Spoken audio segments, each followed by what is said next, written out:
Well, we all have it, but we may not be using it to its full potential. We're talking about influence. You Have More Influence Than You Think is a new book by Vanessa Bohns, and it shares some interesting evidence-based research. Here's Amity's chat with Vanessa. First of all, I am really excited to talk to you, Vanessa, because I think this whole idea of having more influence than we think is interesting, but how is that the case? Yeah, I'm so excited to talk about this as well, because it's a misperception we see all the time. We look around at sort of all the books and seminars and things on how to gain influence, and you would think that, people are hopelessly lacking in influence. But in fact, it turns out that there are all sorts of psychological biases that make us feel like we don't influence other people when in fact we have a fair amount of influence over them. It's really good to know. I mean, I think it makes sense. You say people are more likely to agree to do things for you than you think, but maybe we just need to ask, or is that not always a good thing? In our studies, we actually send people out to ask strangers for things. They ask for all sorts of things, to fill out a questionnaire, for donations for charity, to borrow someone's cell phone.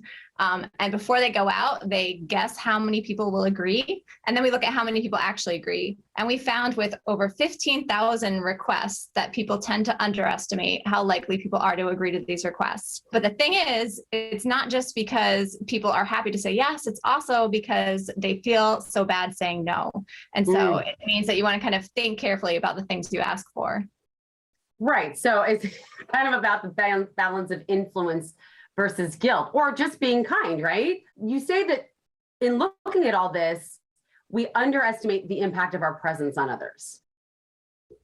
That's right. So some researchers have a finding they call the invisibility cloak.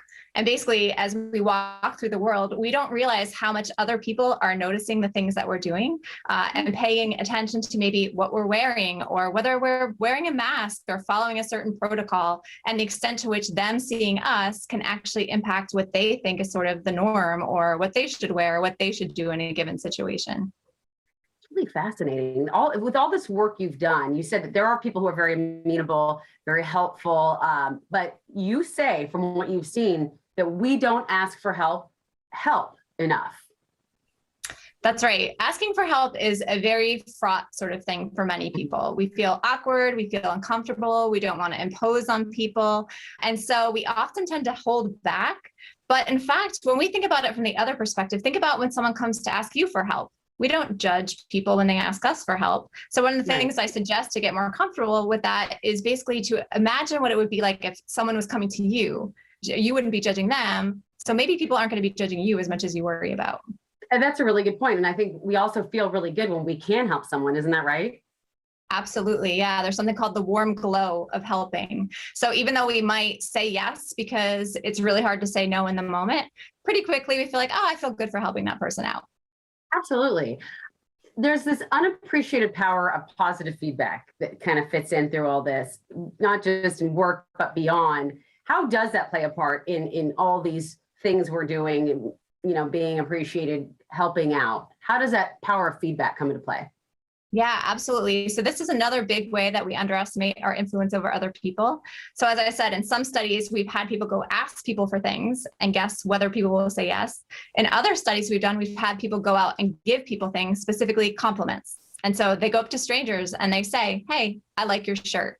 And before they do that, they guess how good that's going to make someone feel. And then we actually ask that stranger, how good did that make you feel? And it turns out we tend to underestimate how good are the nice things that we say to people make them feel.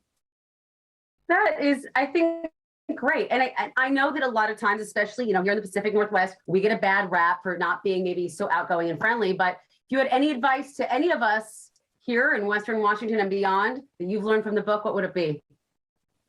I'd say to feel reassured that if you're going to go up to somebody, they're probably going to think better of you than we tend to imagine. They're going to appreciate the kind things you have to say, and they're going to be happy to help you out if you have a request that you want to ask them. Well, thanks again to Vanessa for that insight.